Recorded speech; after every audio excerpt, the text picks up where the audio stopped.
Hello, everybody, and welcome back to Come Get a Sip, the podcast where we talk about pop culture, music, entertainment, all of that. Welcome back. I'm so excited to be back. We had some episodes in the fall and in the winter, but we're now back for the spring, summer, September. Come on, Sheree. I am so happy to have today's guest with us. We are going to be doing our Mariah series, celebrating the legend, the icon, the moment, and her life, her legacy, her career. So today we have Teyonna Jarman. There's so much I could say about just her love for music and for Mariah and for R&B, but I always want to give guests the opportunity to introduce themselves. So Teyonna, hello. Thank you so much for joining us. Thank you for having me. I'm super excited, and I mean, I feel like you said it all. I'm a lover of music, especially R&B, and at the heart of it, at the heart of my heart, is this woman that we're here to talk about, Mariah Carey. You know, it's funny, Norris. We both went to Stanford, but I don't think at the same time, Yeah, I right? don't think there was, I think you were gone and then I was there and then I was gone, the Right. pandemic, and then, yeah. And I was trying to remember how we even got connected, and I feel like it hit me earlier today. I think, someone had, like, a viral tweet about, like, "Oh, I talked about Mariah Carey for my Stanford essay, and I got in," and Mariah had, like, reposted that, and it was like, Hmm. "We love Stanford," and then there was a bunch Yes. of Stanford lambs, like, in the Oh, in the yeah. like, "I went to Stanford, I went to," so I was just thinking through I was like, "How the hell did we even get, connected?" And that's how. So, Right. lambs, we always find each other anyway. But yeah, after Stanford, like I've been working in like the startup space for a few years. I helped to start a tech company, and then I moved from like financial tech into media, and I was over Mhm. at Blavity for a little bit. And then I went full blown into media and entertainment Mm. specifically. And so, even like my time at Stanford, what I was known for at Stanford was always going to a show. The Bay, thankfully, during that time, it's just a hot spot. Everyone's tour stops in the Bay. So I got to see so many different people, but I've always been a huge lover of music. And like I'm proud that like that passion has turned into my career. It's what I do a lot of now, which I know I work with so many different artists, a lot of legacy R&B artists that I've come to know and love. I do a lot of freelancing, but especially in like the live scene. Like now I live in Las Vegas, and so Lovers and Friends Festival. Yes, I was just gonna say you were backstage zipping and zooming it. You're seeing all the artists and the trailers and everything. Exactly. I work with like basically everybody on that roster. Mm. So and like the past few years especially have been a really magical time. But yeah, I grew up in Southern California, and so being close to like that LA and Las Vegas vibe, Mariah Carey was my first residency in Vegas that I came to Wow. see, like her very first residency. That was the very first residency that I came to see in Las Vegas. And yeah, it's so cool to come full circle because now she's coming back Yes. to It's Vegas. gonna be my first residency, so Oh, I'm really? Oh, excited. super excited. But yeah, so I'm not only a music lover, but now I do everything live music, especially in R&B for a living. I just did an event for the Grammys with Alex Isley and Mhm. Kate Atkinson. And I'm working on a bunch of stuff. I helped to open Las Vegas's first and only R&B speakeasy. So shout out to Yes. 35. We played nothing but R&B music. So yeah, I feel like my whole love like for R&B is like my life is a love letter to R&B. So yeah, I'm super excited to talk about, like I said, the center of all of that love today with you on Come Get a Sip. Yes, that's so beautiful. It's always great to just see, like, I know we've, never met, we haven't met in person before, right? Okay. Yeah. But it's just so cool to like see online, like you just pursuing your passions and just the way that all the things you love are really aligning with like what you're doing and your purpose. It's just so cool to see. So I am Oh, so grateful to be graced with your presence tonight, today, this morning, this afternoon, wherever you are, wherever you're listening. But yes, so we're gonna dive in. But before we do, make sure you check out our show page at Come Get a Sip on Instagram and on Twitter. TikTok, we're working on it. Someone has that domain name, but we're trying to get we're gonna see if that works out. But yes, I am so excited to just dive into it. Before we do though, we mentioned before Mariah's residency in Las Vegas and just all the stuff that's happening this year in R&B and hip hop and music. It's such a big year for music. I feel like every major artist is dropping something or rumored to drop something or planning on dropping something. So we have Ariana Grande, Eternal Sunshine, Beyonce Act Two. We have albums expected from Normani, Megan Thee Stallion, Cardi B, Tiana. What releases out of those are just all the releases that are upcoming that have come out already? I know one big one that came out recently. But what releases are you most excited about for 2024? Yeah, I know you're alluding to my baby daddy. Yes. The only other person that comes anywhere close to my love for Mariah Carey is Usher, which has also like again what you said about alignment. It's been a super exciting time for me in my career. Like I moved out to Vegas. Usher moved out to Vegas. Usher's been dominating Vegas the whole time I've been here. So that's obviously been really exciting journey to like really have a front row seat for. And then I Well, was more at than a front row seat. yeah.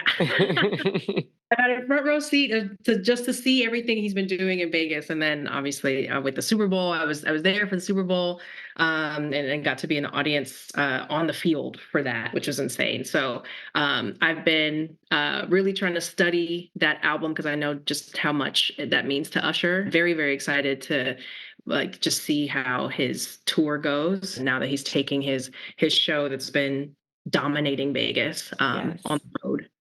That's super exciting to see. I'm excited. Mariah, I feel like has been teasing music now A for while. years. I know like she keeps popping up with these cute little collabs and honestly like even for Caution, I know that was a big part of her energy for that was like I just wanted to collaborate and I just want to like do fun things and she's just been so fun. Hmm. I've been telling people I'm like it's always been great to be a lamb, but like the past few years starting with that like Mariah 30 that she gave us in the middle of the pandemic and I mean Yes. steadily I'm like she feeds us. She really does. What I'm hoping is her team is following the Usher playbook. It's like do a residency, get the buzz, drop a project, go Right. tour. Like let's hope that Yes. that she's got kind of that strategy going.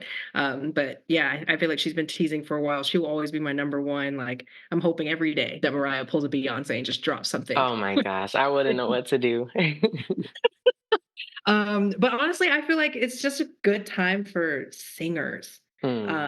like I myself, I sing and but like it's a big part of like my love for music is the vocal part of the music. Hmm. It's such a great time for singers right now. Tori Kelly, I'm really excited for. Yes. I think Tori's going to be dropping. Obviously, you mentioned Ariana.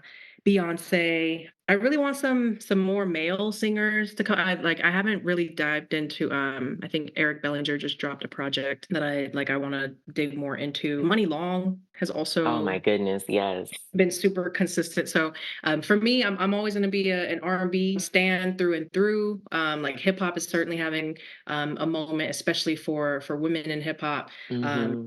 yeah, I'm ready for this era of R&B to just get back to the singing. Like Normani, I'm excited for. I think it's always really cool when everything is so live entertainment focused right now. Hmm. But it's really cool to see like people are going back to like what it means to be a recording artist, Right. and then really being intentional about those recordings. And so, yeah, I'm excited for it all. I'm excited for this era of R&B. Me too. It's really amazing to see just all the artists across all different stages of their career really just dropping stuff, taking advantage of their moments. You mentioned Money Long. This time of year is always great to her. It's around this time 2 years ago when Hours and Hours was just Right. peaking. And May for Me is taking over right now. I know she was a little frustrated about the TikTok situation that's frustrated all sorts of artists and fans and labels and everything with songs being removed from TikTok. But the song just hit the top 20, so it is still rising regardless. I'm so happy for her. I'm so happy for all the artists that are dropping this year. Glorilla, who is taking over with Yeah Glow, I saw that just hit top 10 on Apple Music. So it's just really great to see like artists like you said, really getting back to just putting a lot of effort and intentionality into the recordings, making sure Yeah. they're putting out quality music, and just seeing the ways that it's connecting with people across all different ages and backgrounds is really beautiful to see. And it's really exciting, just as a lover of music, to see all the different variety of music that we're getting right now. Yeah, I do want to ask a question before we move into the Mariah stuff about just the touring space. So Yeah. much of it lately has been focused on artists who have like significant experience with touring and with putting on a show, putting on or sort of crafting a show. So obviously, Beyonce last year with the Renaissance tour, Mariah, Usher, Janet this year, and at the same time in the past couple years there have been some critiques but also just general discourse around newer artists and sort of the way that internet virality has sort of put Yeah. artists in the space of being in front of hundreds of thousands of people without having that experience built up yet of doing live performances. So I guess as someone who's so involved with live music, who's been to so many shows, what do you think are some of the things that younger artists or newer artists who are just like blowing up or reaching that level of like mainstream status, what are some of the things that they can do in order to establish themselves as those long-term touring forces that people will want to see again and again? Yeah, that's a great question. I think exactly what you hit on, right, is what used to be known as artist development. Artist development doesn't really exist in the way that it used to. And like I said before, I work with a lot of legacy acts, and like hearing the stories. One of my really good friends and clients is Tweet from the group Next, and obviously Next is known for their number one, Too Close, which I didn't even know, but Too Close is one of the longest running number one songs of all Oh, time. wow, really? They're in like the top 30. And they actually had a really funny story. It's not my story to tell, but they had a really funny time about meeting Mariah at a Clive Davis party, and she was like upset because Too Close blocked her from a number one. Um, Oh. like she was like cute little joke, but she was just like, Right. "Forget you guys. You guys blocked my number one." Uh, that was like the first time in history she had been blocked. Um, Wow. so, but like in her history. Mm. Next will tell you, they're like, they used to go on the road just to watch. Like before they ever stepped foot on a stage, they were watching Jodeci. And like before they were going out on stage, they were watching videos of Jodeci backstage, and trying to like really emulate and see like what is Jodeci doing. And I feel like a lot of artists right now, because I think we're in that digital era where like you have to differentiate and you want to stick out, and like you don't really want to emulate too closely to somebody else. At the same time, I think there's so much to be learned by watching other people. And then you hear it when someone like Usher talks about how he prepared for the Super Bowl. He watched his favorite Super Bowl halftime performances, Right. Prince, Michael Jackson, Beyonce. I think there's so much learning, and like that's a big part of the development that's missing right now, is like just really taking the time to be a student of your craft. And I think that is for anyone in a Mm. professional field. Like you also have to like look for mentors. You hear that a lot too in different celebrities when they talk about like this person, mentored me, or this person like, always like reached out and helped. And I think all of that needs to exist. We can't do things in a silo. And I think in the digital world that we live in, like you said, it's so quick to catch that virality and just kind of like run with it. But it's a very different thing when you can't just drop someone on a stage and they've never taken dance classes, or they've never really studied what it looks like to engage with your audience and engage with the crowd and work a crowd. And Right. this past summer, one of the clients that I work with, and I went on tour with Salt and Pepper. Shout out to Salt and Pep. Watching them truly was a master class. Like Mm. for them as pioneers, women in hip hop, and hip hop celebrated 50 years this past year, and the fact that they get out on stage and they're still to this day one of the best performers for me, as someone who, like, I've gone to close to 300 shows in the past Oh 3 my years. gosh. Like, well, hands down, I'm like, they're some of the best performers in the game. As someone who knows, one, what it takes, all the different things you have to remember. They have little like skits and things that they do on stage. And yes, they've been doing it for years and years. But also like I watched these women up close and personal, like put those shows together, and they're slashing things off the set list, or let's add in this song, let's add in this song. And like they can just do that. They have like their method, they're tried and true. And Pep, I would always ride in the car with her, and Pep would be in the car practicing her lyrics. Like these are Mm, songs she's been singing now for decades, but like is practicing, right? Like I right. think there's so much to the craft that yeah, you can't microwave. And I think that's truly why you see certain people have staying power. I'm certainly someone, I'm very pessimistic at times where I'm like, man, I don't know. This generation is like, and you hate to see it because like there's some really cool stuff happening. There's a lot of creativity, there's a lot of great art being put out, but there's not a lot of like planning and development to sustain that. And Right. I used to look back and like, man, the 90s were so full of these like one hit wonders and like people who would have a cute little song, then you don't know what's going to happen. So in 2050, there's going to be a bunch of people from 2020 that are exactly that. Like, Right. man, they had that one cute little moment and then we never saw them again. And I think that's really what it comes down to is like really putting in those 10,000 hours. Like how much time are you putting in, Right. to developing your craft?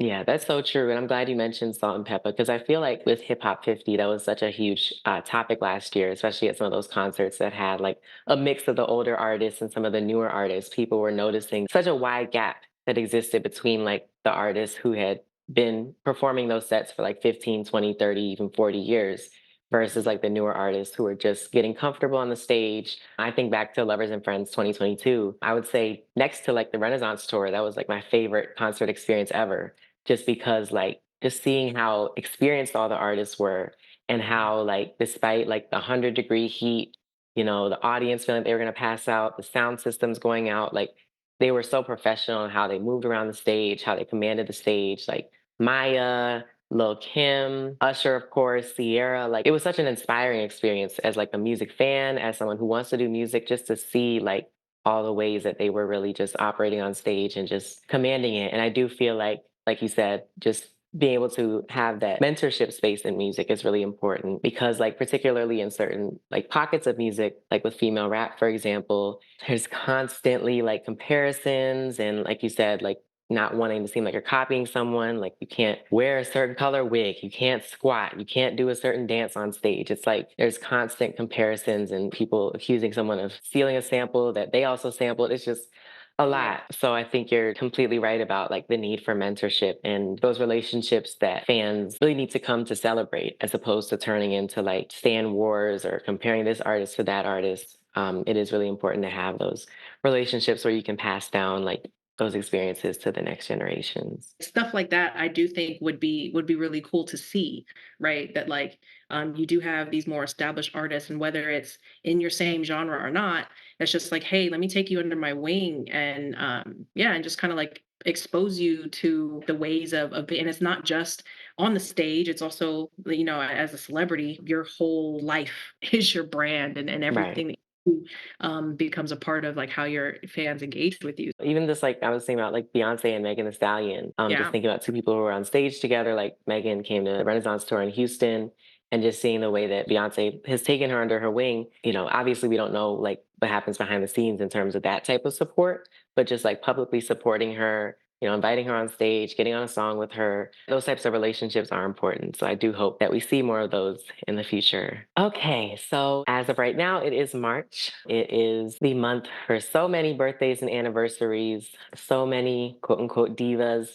I'm sure I speak for both of us when I say that's a positive term, a term of endearment.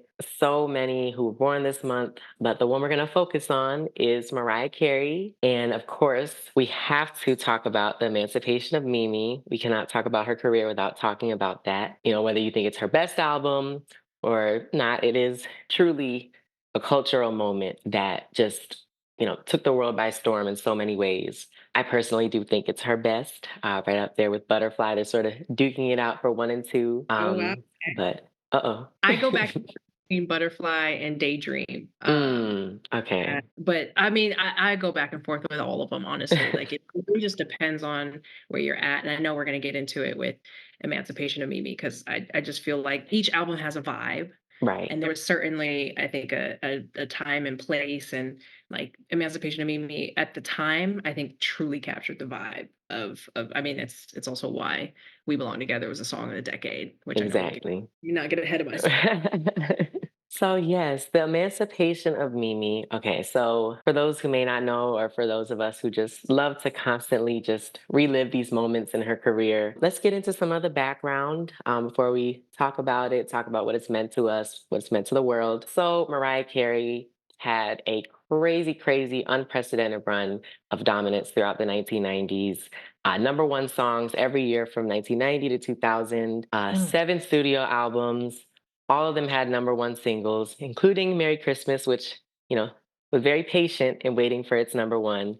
But it got there eventually. Each of those had a lead single that went number one, and she was just the artist of the decade. There was so much going on that decade in music, but she just maintained that consistency, and especially right out the gate, given that she debuted in 1990. She just had such an amazing run. And she was still a major artist in the early 2000s. But of course, when you have like a run like that, people are always going to be hating, waiting for the quote unquote fall. So 2001 came around and she released Glitter. And the lead single was Lover Boy. And oh my gosh, it peaked at number two. Such a disaster. Clearly a flop. I mean, how could she have a number two song? Crazy, right? Still best selling though of the year. She's real. That part. um, and so Charm Bracelet was a follow up to Glitter, an amazing album, by the way, but very underappreciated. Didn't really have a single that impacted in any way, at least in the US. But she was still putting out great work. It was just about what could really break through and connect with an audience that was becoming more and more focused on new artists and younger artists and artists that were just coming out of the gate and sort of ironically riding the wave of the R&B hip hop sound that she really helped to lay the groundwork for. So, as I mentioned, there were a lot of younger artists that were coming about at the turn of the century. Ashanti, Maya, 50 Cent, of course, Beyonce, who Destiny's Child in the 90s, but debuted as a solo artist in 2003. And in the midst of that, a lot of the legends who had dominated throughout the 90s and even through the 80s we're going through an array of personal challenges, also career challenges. Of course, Janet Jackson with the Super Bowl. Whitney Houston was going through significant personal challenges. Michael Jackson, Lil Kim were going through legal battles. And artists like Toni Braxton, Mary J. Blige were struggling to really break through, no pun intended, with Mary, but really break through with those early 2000s artists. Of course, album sales were dropping because of what was it called? LimeWire? Is that what it's called? People like pirating music. Like, what was it called? Oh man. So, yeah, music was really changing. And as we get to 2003, we're seeing some of those newer artists really establishing themselves as forces within the industry. But 2003 was also a time when Mariah started to build a little bit of momentum, started to get a little bit of that steam back and sort of slowly but surely remind the world of who she was. So, of course, 2003, the mega smash hit, I Know What You Want, with Busta Rhymes and Flip Mode Squad, which went all the way to number three. Still to this day is a major song, just went viral on TikTok last year. And then 2004, we get into Usher just completely taking over with Confessions, one of the most dominant eras in music history. Was number one for over half the year. 2004 was also notable because every week that year, a Black artist was number one. So it really was a banner year for R&B and for hip hop. Of course, Jermaine Dupri on production for Usher's album Confessions. And so it was just a really huge year for music, particularly for Black music and for R&B music. And that was also the year when Mariah and Jadakiss released You Make Me Wanna, which was also a big hit. You know, Mariah, as I said, was just building up steam, recording music. She started to record for her next project, of course, the one that we're talking about. So thinking about that, thinking about Usher and Alicia Keys and all the artists who were really just running the table and carrying R&B and hip hop to new dominant heights in the early 2000s. What role do you think all of that created in sort of creating like the perfect storm a perfect environment for what Mariah would come with in 2005? What a great question. Because I think you laid out a lot of really, really interesting things that are important to take into account. Truthfully, I think at the heart of all of this was the man, the legend, Jermaine Dupri. When I think about Confessions and when I think about the Emancipation of Mimi, those truly are cousins. And I think on some of the biggest songs on both of those albums, like the Jermaine Dupri, Brian Michael Cox mashup, just legendary. The songwriting, the storytelling in an album, to your point, like turn of the century, things were really changing as far as the landscape of how people interacted with music. I think in the 90s, the big thing was music videos and like what people were doing with music videos, how people were stretching those narratives in the music videos. And I think what you started to see happen in the early 2000s was people kind of carrying those narratives when you look at like the Isley brothers, when you look at even how Usher later on down the road when he did the Here I Stand album, he started to pull in and like kind of like these like to be continued. You see with the Emancipation of Mimi, you have like to be continued type music videos where it's like Right. we're going to keep telling the story. And so I do think that like in the early 2000s, that's when albums really started to pick back up on that. Once upon a time people had to buy vinyls and you had no choice but to listen to the whole album. Then you had the CD players, which allows you to skip songs. And then, like, you brought up, we get into the digital era where, iPods and like these little devices that are popping up where you can take your music with you. You don't have to carry around these like big bulky CDs anymore. But what happens when you could pay 99 cents per song, but for a music lover who listens to thousands of songs, you're going to go to LimeWire. You're going to go to like these pirating sites. The music industry as a whole was going through a lot of different changes from like a macroeconomic standpoint. Yeah, you had a bunch of artists that were just struggling to like how do I maintain the narrative? Social media hadn't really taken off quite yet. Right. So it was still, like this is how I'm talking to my fans. And I do think again, like looking at Confessions, I think as kind of a golden standard in that like literally from start to finish, you can hear how the track listing is so intentional on that album to tell a story in the same way that I think not too far after that, the Emancipation of Mimi. And I think you kind of see that synergy when you have a producer that's so central to both projects. That was probably, taking a lot of those ideas into both spaces.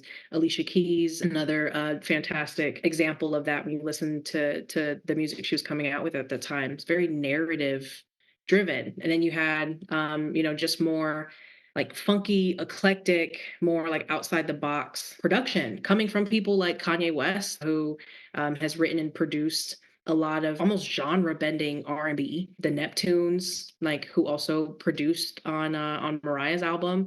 I think there was a lot of like really interesting things happening sonically, but overall, I think everyone was really focused on like how can we drive this narrative and capitalize on one of my favorite things about this era, BET and like 106 in Park was certainly like at the height of its influence and that platform as a way for artists to promote their music, as a way for artists again to just come and connect with their fans. MTV had the music videos, but BET was not only giving you music videos, they were also giving you the behind the scenes, Right. just really helping artists to kind of like tell that story. And so, yeah, I think like this was just a really, really narrative, story driven time. And it made for some really, really good music. Like after hearing you go through all this, I'm like, there's a lot of great music that came out in the early 2000s. Yeah, it really was such a narrative time in a way that was very joyful. Like there was an inherent joy I feel to the music. You think about like We Belong Together, you think about other songs that are expressing more sad sentiments.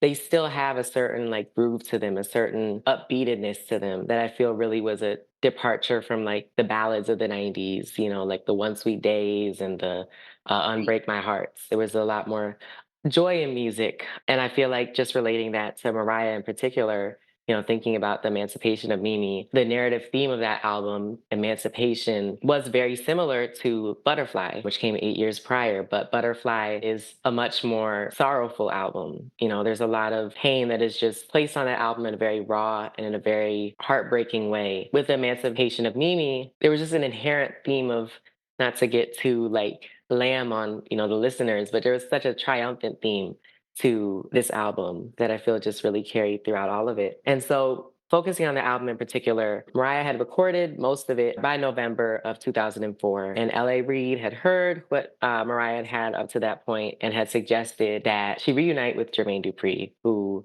like Teyonna mentioned, had just come off of Confessions with Usher. They were riding such a huge wave that year. And Mariah had previously collaborated with him in the 90s, but they were really looking to give the album the singles that would take it over the top in a way that Charm Bracelet wasn't able to do. Just really break through commercially and take the album to that next level of success. And so that session between Mariah and Jermaine is what led to the first three singles on the album, which were It's Like That, We Belong Together, and Shake It Off. So, focusing first on It's Like That, it was a big return of form for Mariah. Throughout the 90s, most of her lead singles were upbeat songs. They were songs you would hear at like a party, a bar, a club, outside. And with Charm Bracelet's lead single was Through the Rain, which is one of my favorite Mariah songs. It always makes me cry. That's why I can't listen to it that much, despite how much I love it. But with It's Like That, Mariah really returned to that formula of just kicking off the album and kicking off the era with a major club hit. It's Like That did what it needed to do, went top 20 in the US, created that buzz that the album needed, and to this day is still like a lot of people's go to, pre-game anthem, in the car on the way to the concert or bar or wherever you're going. Tiana, what does that song mean to you and just the broader scope of like being a Mariah fan and even to Mariah herself and with the Emancipation? What does that song sort of signify and represent? It really is such a joyous record. There's not too many times, I think, before this where like Mariah was really talking mess, right? Hmm. It's Like That has one of my favorite lines of I know all exactly the one. them chickens is Yeah. ash. I'm lotion. Like who wrote that? I want to know who said that. But it feels like such a Mariah thing to say. Like it feels like something she would think in her mind, never say out loud, but was like, oh, no, we putting pen to paper on this one, honey. Right. Them chickens is ash and I'm low shit. Again, I think like as a fan, if you know Mariah, you're like, that is absolutely something she would say. Especially today, that'd be something that she just says on, on a story or something, or she tweeted. It's like really tongue in cheek. But like that's not something up until that point that you really heard in a Mariah song. Mm. And I do think it was absolutely embodying the vibe that you're talking about at this time where music was just it was so much more free flowing. Like that was certain like I feel like this album is where you really get like those bars, Hmm. right? Like the rapper Raya that everybody jokes about. Was like, yeah, like her pen was really coming through in such a fun way. Hmm. Um and I think it's like that really did kind of set the tone because again, you're getting the what everybody was thinking of as a comeback. The last time we saw her, like everything was looking bleak, as she would say. Um, she was going through a lot of bleak stuff, and the music, and just like its performance on the charts, comparative. Yeah, I feel like the performance was still fine, but Right. comparative her performance before everything was looking a little bleak. So I think for her to come through and was like, I'm very unbothered. Right. like I'm here to have fun. And then also for her to still be serving vocals. Hmm. All of her songs, like as a singer, again, like technically very, very hard to emulate the tone, very hard to keep up even with the range. She was just in her bag, right? Like Right. this in pocket. And I think this song really, really set that Fat Man Scoop popping up on the song again. I think Hmm. a testament to like the sound of that time. Like she was really coming in hot. Like I Yeah. feel like it's like that. Like she was really coming in. Like no, I'm throwing everything. Fat Man Scoop at that point. Collaboration, especially with like Sierra and Miss Hmm. Killian, I think around that time. He was recognizable and was a big part of that like Atlanta kind of crunk R&B sound that was happening, or that was starting to come forward. And like for Mariah to come right out the gate with that, I think one completely took people by surprise, but also was like, she sounds so comfortable. Like you guys have no idea what's in store for this album. It's like that was like the perfect setup for the journey that she takes us on this album. Yeah, I absolutely agree with that. And I'm glad you mentioned the point about like Mariah, even on like her most fun songs, making them hard to sing. Because I think to like Charm Bracelet, and one of the big critiques of Charm Bracelet, and I will say a misplaced critique, was that like it was the whisper album. Like people felt like she was using like the softer side of her voice a lot more than the more powerful parts of her voice. Again, clearly they didn't listen to the whole album, Right. but I feel like on the Emancipation, she just said, "You know what? Y'all want me to be loud? I'm gonna be loud." On every song. And you listen to like it's like that, and you're like, okay, I can sing along to this. And then she gets to the end and she's like, it's my night. Yeah. And it's like, Yeah. never mind, you got it, Mariah. You take it over. In case you forgot who was singing. Right. Even just for me as like little 4-year-old kid, just seeing the video, like you mentioned on BT, like it Yep. was clear that like, oh, this is fun. Like this is cool. Even just now looking back to see her having so much fun and really setting the tone. It's something that we saw with other artists as well who were sort of kicking off eras with like really fun records. So like Crazy in Love, Beyonce, Maya, My Love is Like Whoa, just really introducing their eras with really fun songs that were really liberating and really free, like Nini would say, pure innocent fun. So it's like that, as we said, went top 20 and really gave Mariah back her momentum that she would need for the album's second single, the smash single. I don't know if you've heard of it. It's just a little song called We Belong Together. There's so much I could say about this song. It is a classic R&B song that has really a deep hip hop flavor to it. I feel like it's just a perfect blend of those two sounds. Even down to the references in the song, referencing Bobby Womack, referencing The Deal. It's just such a beautiful blend of R&B and hip hop, and such a statement from her. Like I know everybody's been having their moments with R&B and hip hop, and blending all of it together. But just in case y'all forgot who the one is, I'm her. So, as you mentioned, Tiana, it was not just a song of the summer, not just a song of the year, the song of the decade. 14 Mm. weeks at number one, blocked the next single, which we'll get to in a moment, but was just like a crazy smash hit. Like, as I mentioned, even as a 4-year old, I remember that song being everywhere. Like, I said, Crazy in Love is like the first song I remember being everywhere. And then We Belong Together is the second song. I just remember it was just always playing. It really has emerged in the years since the Emancipation of Mimi as arguably Mariah's signature hit. There's not a concert she does where she doesn't perform We Belong Together. Even at her Christmas shows, she's doing We Belong Together. It's gone viral. The Kids Bop version has gone viral. All sorts of just the song is, truly forever the moment. What do you think makes that song so special and so enduring for new audiences even to this day? I feel like it's such an honest song. Mm. It's so honest and so complicated in how simple it is too, right? And like I think about this every time I listen to it because like any true lamb like music fan, anyone who's like, oh, that's like it's like if of course we belong together. Everybody knows we belong together.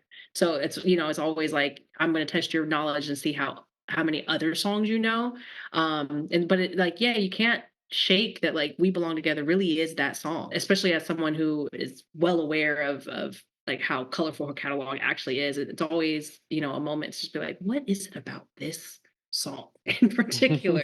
Again, like we were talking about Money Long earlier, and Made for Me by Money Long, also Jermaine Dupri, on that song. It reminds me a lot of this song, right? Like Mm. it's so simple in the concept. Like you understand what the song is about. I do think that in the spirit of emancipation, the emancipation of Mimi, that freedom, like and the truth sets you free. Like there's so many songs on this album. Every song on this album has like a certain level of just honesty. A lot of people can relate to it. Even if you've never experienced that level of heartbreak, I do think everyone has experienced a certain level of longing. Even someone as like for a 4-year old at the time, I was like 8, and so like listening to it, I didn't know what she was talking. I had never, but there was even this understanding like one day I will long for someone like that. Like this is Mm. the song that will help me through it. Like this is the song that's explaining to me and kind of giving me the map, right? The playbook of like how do you process these emotions. Right. For me, what I remember the most about this song is the music video. Again, with just like how creative at that time. I do think Usher was just kind of like ushering in this kind of creativity in music videos. You Hmm. see she's following a story that she started in the first music video that she puts out. Right. It has the exact same character, like it's following a storyline. You can almost, imagine that she shot both music videos on the same day to kind of like see that stitched together and to realize like, oh, I have to be paying attention because I don't want to miss what comes next in this story, or like, oh, I see it, I get it. That little moment where he throws the rose and she catches it, and like you're supposed to like put two and two together. Picking up on that as a kid, it was just really cool. I'd never really seen anything like that. The imagery was just gorgeous. Mariah looked fabulous. But for me, at least, I'm like, I've never seen anyone look fabulous like coming apart. Literally, like she has that whole Yes. verse where she's talking about like I'm falling apart. She's in the shower, she's throwing stuff, and she looks fabulous doing it. Again, like I've never felt this, but when I do feel this, not only am I gonna come back and listen to the song, but I'm gonna relive it, and I hope I look as fabulous as she looks. The thing you mentioned about like looking good while falling apart, it makes me think about the Crybaby video. And like she's just like throwing glasses everywhere, spilling cereal, knocking over the chessboard, and it's just like she's still like, I cried. I love how she does that. She has such a like I call it like a serious unseriousness that Right. she like carries through her music and through her videos. Yeah, I totally agree with you on like just how much the song connected with people. I think about songs like that, like When I See You, Fantasia, that just like you could play them at like a super hip hop party and everybody's gonna sing the song. It's just one of those songs. And around that time of the album coming out, it just took over on radio, broke a bunch of records, airplay records, all of that. And in the midst of that, the third single for the album, Shake It Off, came out. And Shake It Off was another smash hit. It was, trucking up the charts, moving its way up the charts, gets to the top 10, gets to the top 5, gets to number 2, and then, oh no, we belong together. Will not go anywhere.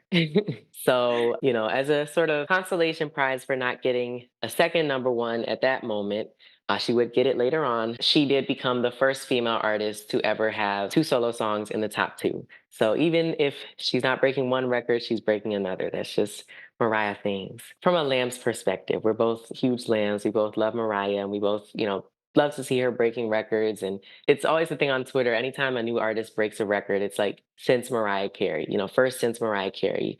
And so if you had to choose between Shake It Off going number one and potentially We Belong Together not having been the song of the decade in some alternate universe, or where we are now with We Belong Together being song of the decade, Shake It Off being that sort of in that number two club along with Can't Let Go and Lover Boy and Endless Love. Which universe would you rather live in as a lamb? As much as I'm like, man, Mariah, you blocked your own blessing, girl. I feel like it happened the way it needed to, honestly. Mm, Like along together, she absolutely deserves that moment, mhm, that triumph. It's not her most anything song, right? She has songs that are harder to sing, that showed off more of just like her vocal ability and agility. She has songs that are so poetic and just some of the like the most beautiful poetry you could put to music. She has songs that are more fun. She has songs that are sad. Like I don't think We Belong Together is the pinnacle of any particular thing. I think it's the perfect blend of all of those things, and it absolutely deserves to be solidified, I think, in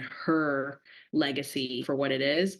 I think what's beautiful about Mariah and a lot of people from her generation is that like you're not putting out music to have number ones. Of course, you want to be validated in that way, but like ultimately the number one, like she's never played that game and she's never like tried to go number one. I think even people, today like are also like really intent on manipulating almost, or like, really like trying to control that. And I think it happened the way that it need to. mm. Because I do think putting out the songs in that order definitely made sense for the narrative that she was putting together. And what's more iconic than beating yourself? I was just gonna say, like, it's almost like, tons of artists have three number ones on an album, but like when you can say you blocked your own number one, like, Like what can you say? what's more iconic than that? If it was just me in my house, all her songs went number one. So, Right. we have to just find solace in that. But again, I think she's always handled that with such grace, and I wouldn't have it any other way because like I said, I do think We Belong Together was such an important moment for the world, really. In case you forgot or in case you never knew, now you know. Right. And she did go on to get the number one. So she did kind of have the best of both worlds with Right. Don't Forget About Us, which at the end of the year hit number one. So this was such a huge comeback for Mariah, commercially, critically, in all the ways. It was a major comeback. The one artist I feel who could also like fit in that category, just an epic comeback of that magnitude, would be Tina Turner.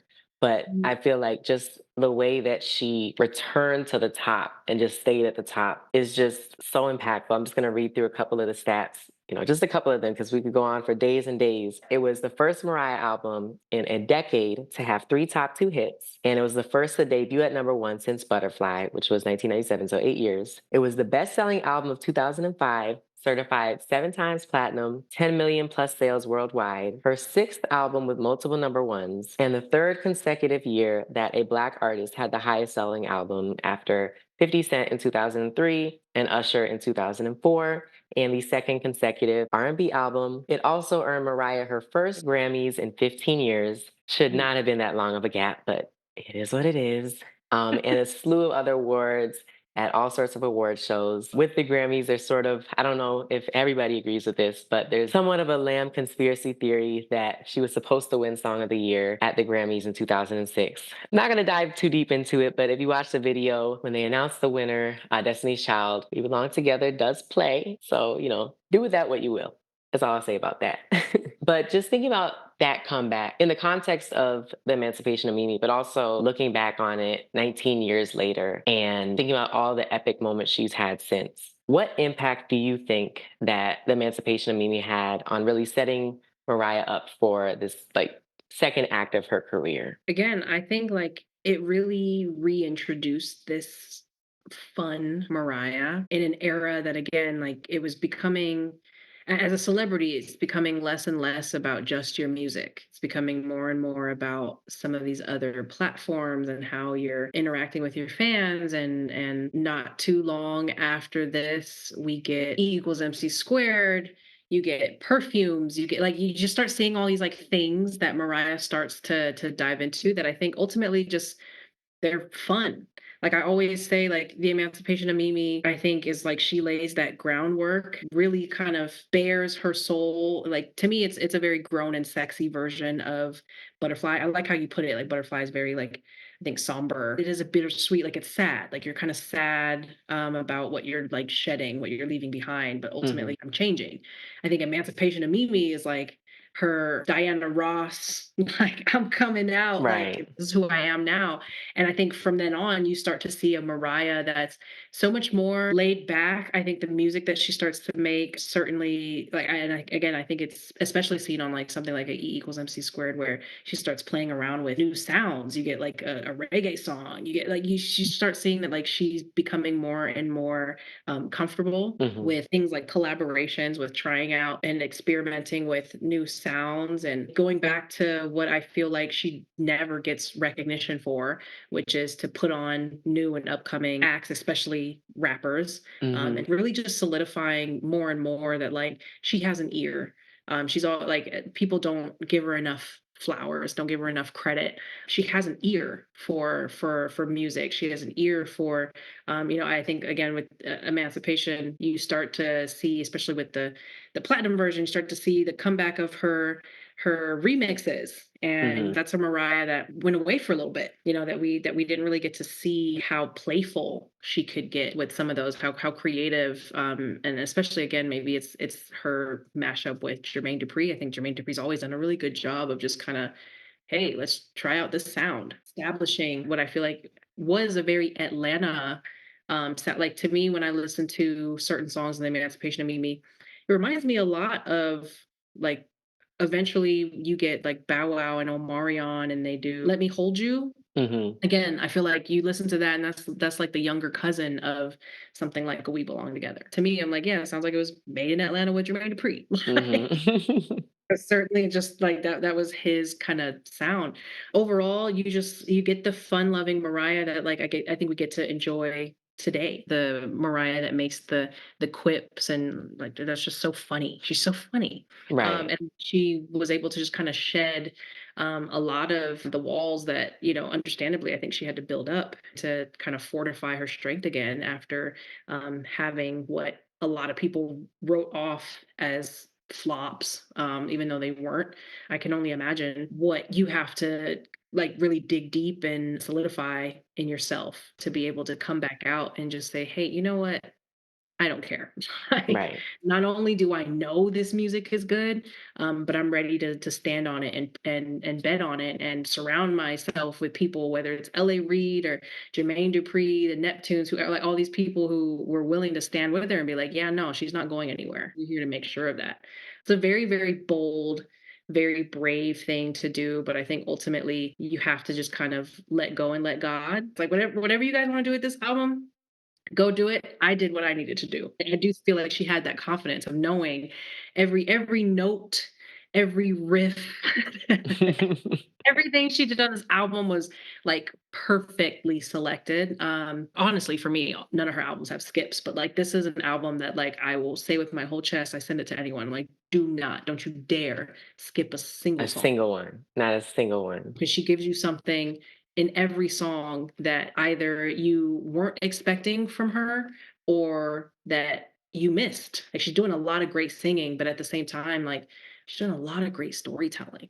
Mhm. And yeah, I think it really was just a testament to like going in and being confident, putting everything that you had into an album, but ultimately just being like, I'm gonna let it go. Like it's not up to me. And I do think sometimes you kind of see where artists feel so strongly and they want it to perform in a certain way and take away the album's ability to like just speak for itself. Mhm. Like whether or not that was intentional, she didn't do that here. And I think it worked. Like you just Right. let people explore it, you let people listen to it. And it is one of those albums where I think just like Confessions, a lot of people know the songs that are not singles. Right. Like Exactly. people know the deep cuts, and that's because it was an album that people were like really listening to front to back. Like I'm going to really sit and listen to this.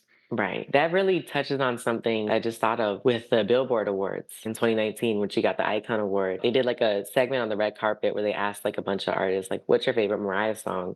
And several of the artists at like the Billboard Awards would celebrate like the biggest hits in music, name deep cuts from the Emancipation of Mimi. So someone named Fly Like a Bird, a sweetie named Stay the Night. Like you're right, it's like one of those albums. And also just the way that she was flexing on the album. Like I think about a song like Your Girl, Yeah. where the entire second verse is just her belting. Like it's I have never successfully even come close to singing that song because you get through the first verse, you're like, okay, and then she gets to the second verse and is like, say I Yeah. like, whew, my goodness, and it's like it's that, like you said, that confidence and that knowing, like, I don't have anything left to prove. I think back to the '90s, like every artist I feel has the ups and downs in their careers, and when you are an artist like her, who their entire first decade of your career is essentially like an up, people are gonna be almost like waiting with bated breath for the down. And, once it came, she was just able to like take it back so forcefully, but at the same time so effortlessly. Whew, I don't even want to like get too deep into Fly Like a Bird because that's my favorite Mariah song. And like Mm. I don't even want to I'm gonna get, I can't. But that song too, just the statement of like the vocal statement, first of all, and just the fact that the last third of the song is just her going off. But just the statement of like, what'd you say before? God's got me. Like, I don't have to worry about any of this. Like, at the end of the day, I know I'm doing the right thing with my music. I know that I'm putting out great music. I know that, the numbers will come as they may. But when you put out something of this quality, like it's gonna do what it has to do. I was just listening to the Emancipation of Mimi earlier today, and I can't even count the number of times I've listened to that album just without even thinking of skipping a song because it is just such a beautiful album. Yeah. Oh my gosh. It really is just. Whew. I remember honestly too, like just thinking about owning that album. Hmm. It's so funny that like Confessions and then this album, Emancipation of Mimi came out back to back because those truly for me are like pivotal in me becoming a music nerd. When I studied those CD inserts. And Hmm. that's how I started to learn the names of produce. That was the time in my life where the nerd in me was born, and I started to pay attention to, oh, Brian Michael Cox. I see this name under every one of my favorite songs. Like, Mm. no idea who this is and what he looks like, but like, like that. And that's not, I don't think that's a normal thing for really any average like music listener, but certainly not for an 8-year old to walk around and be like Brian Michael Cox. Brian Michael Cox doesn't have songs. No, he's a producer and a songwriter.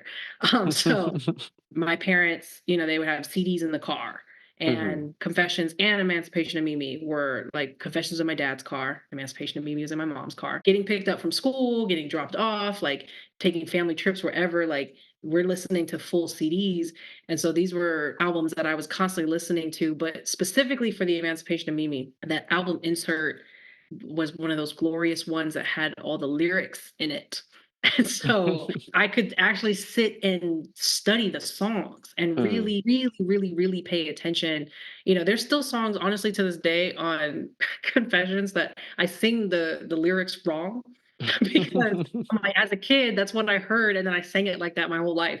Mm. So many songs like that where I'm like, I know those are not the lyrics, but that's how there was no chance for that for Emancipation of Mimi, right? Like again, because she printed the lyrics. And I remember having little listening parties with my cousin. I would go to her house after school and we would just sit there and study the lyrics. It truly was, I think, one of those times where like I not only got to explore Mariah's music, Mm. she made it easy to do that, and then to do it in real time versus, all her previous albums up until that point for me, I was discovering after the fact. I was discovering, later down the road. Like this was something you could be a part of the hype. At least for me, I like to be a part of that hype to like constantly, of she's dropping another music video. It's on BET. Like she's doing the BET. I remember sitting patiently. I believe that was the year that Will and Jada hosted the BET Awards. Hmm. Jada gets up there to introduce Mariah, and she's like, "Don't call it a comeback." And I knew she was talking about Mariah Carey. Like, truly, I think for me, like the lamb that I am today was born owning this album and exploring it, listening to it, consuming it, studying it. It really, really was such a triumph from all aspects. The marketing, the promo, all the music videos, even for something like Shake It Off. What a fun music video. And I remember watching those behind the scenes clips on BET and the guest cameos that she had, Chris Tucker. Like it was fun. And she's Hmm. talking about something that like could really hurt, right? Like a situation that like could like really have you feeling some type of way. But she's just like, yeah, shake it off. Like, Right. I'm like, all right. And the music video was again playful and sassy. And before you get the deluxe version later for the album to end on Fly Like a Bird, just kind Hmm. of punctuating. Like I just talked all this mess and I was feeling myself. At the end of the day, like this is the source of it. Right. And for her to truly, I feel like pull out what is one of the most beautifully written gospel songs. Absolutely one of her greatest vocal performances, I think. What I would give to have been a fly on the wall during that recording session. No, literally. Even just her picking that song to perform at the Grammys. She could have picked any song to go with We Belong Together, but she was like, no, we are doing Fly Like a Bird and Again, got a standing ovation. Like, yeah. Again, because people they use that word diva, like the mhm. humility that it takes to give credit where credit is due, to have such a triumphant album taking you through so many different emotions and so many different stories.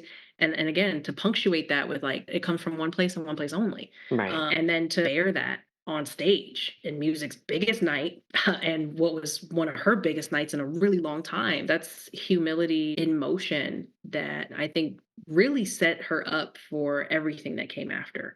It Um, really did. I think all of those moves like really, really set that up for her. I'm sure you can relate, but like it was just so great in falling in love with her in that way. You're just really, really happy for like I just found myself just really happy for her. And it Man, feels like everybody was. Like what yeah, you just mentioned about Jada, like don't call it a comeback at yeah. the Grammys, so many people were shouting her out in the audience.